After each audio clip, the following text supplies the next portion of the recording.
Blast on Ryazan-Moscow oil pipeline cuts off deliveries to Russian capital. Explosion hits Russian oil tanker near Russia's Chukotka. And when Putin and Modi head to China, Reuters explains Xi Jinping's plan. The latest news next. On August 26, a powerful explosion occurred on the Ryazan-Moscow trunk oil pipeline in the territory of the Ryazan region. The pipeline is one of the key sources of petroleum product supplies to Moscow, according to sources from the Defense Intelligence of the Ministry of Defense. Reports of a loud bang in Ryazan city's public channels were accompanied by a large-scale fire. Within a few hours, emergency service crews arrived at the scene to extinguish the fire. Residents report that in the area of the village of Bozhatkova in Ryazan's railway district, law enforcement officers and repair crews are working to eliminate the consequences of the explosion and fire. Since 2018, the pipeline has been repurposed by Transneft for the supply of automobile gasoline, which covers the needs of the Russian army. According to Ukrainian intelligence, the transportation of petroleum products to Moscow has been temporarily halted, while Transneft representatives are calculating the damages from the incident. An explosion has struck a Russian tanker belonging to the so-called Shadow Fleet near the coast of Chukotka in Russia's Far East. Reported by Center for Transport Strategies, a Ukrainian think tank offering research in transport and infrastructure. 2 crew members had been injured in the incident, said Ukrainian Center for Countering Disinformation.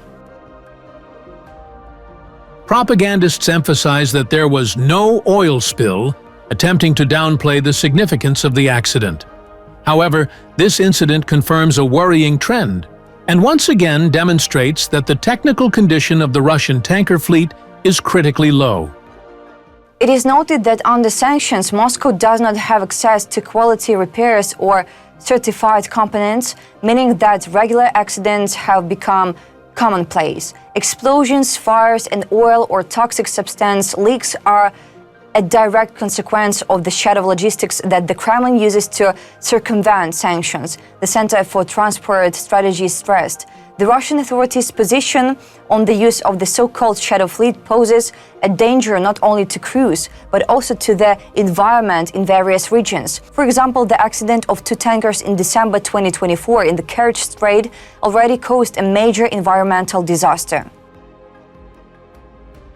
Nevertheless, Russia continues to ignore these risks and is merely increasing transportation volumes using an aging and uncontrolled tanker fleet.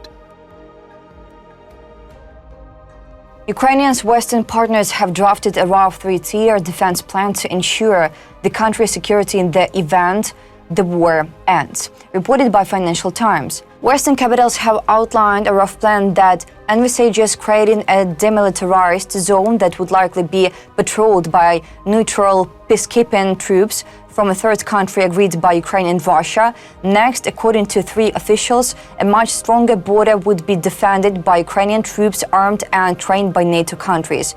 European deterrence forces would be stationed deeper inside Ukraine as a third line of defense, with US resources supporting them from the rear. However, even with potential US support, the public and politicians in many European countries remain alarmed at the prospect of sending troops to Ukraine. Andriy Yermak, head of the Office of the President of Ukraine, noted that each country in the coalition of the willing military allies supporting Ukraine will make its contribution, and in the end, the picture will be a mix of military, political, and economic support. Yermak said that the discussions concern 4 to 5 European brigades on the ground provided by the coalition of the willing, plus strategic enablers from the US. He stressed that this represents a big change from the spring. Indeed, the last meeting in the White House has become a breakthrough point in a number of things, brought clarity in terms of steps like forming the setting of a security guarantees in pursuance of US weapons for Ukraine's defense through European financial instruments. The US can provide the backbone that makes the whole security and deterrence architecture work, he added. The Financial Times said the US has promised Europe air support and intelligence assistance for forces in Ukraine. Chinese President Xi Jinping will host the Shanghai Cooperation Organization SCO summit next week in Tianjin, with more than 20 global leaders invited, Reuters reports. The event will take place from August 31st to September 1st and will be the largest since the organization's founding in 2001. According to China's Ministry of Foreign Affairs, the forum is intended to showcase the unity of Global South countries amid growing tensions with Washington. Russian dictator Vladimir Putin has confirmed his participation in the summit. Indian Prime Minister Narendra Modi is also expected to attend, marking his first visit to China in over 7 years. Last week, the Russian embassy in New Delhi stated that Moscow hopes to hold trilateral talks with China and India in the near future. SCO, from security to economics. Initially, the SCO brought together 6 Euro-Asian countries and focused on security issues and counter-terrorism. The bloc now has 10 permanent members and 16 dialogue and observer countries. Its scope has gradually expanded to include economic and military cooperation. Analysts note that the SCO's actual effectiveness remains limited, with Beijing's primary gain being the optics of Global South solidarity against the US.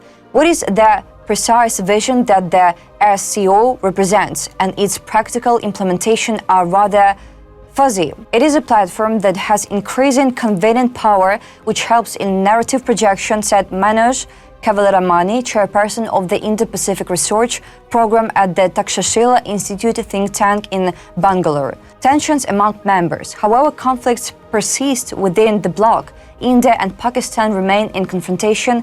In June, as CO defense ministers failed to issue a joint statement over a dispute regarding a Kashmir terrorist attack. New Delhi also refused to support a condemnation of Israel or strikes on Iran. That's all for today. Thanks for watching this video. Like and subscribe.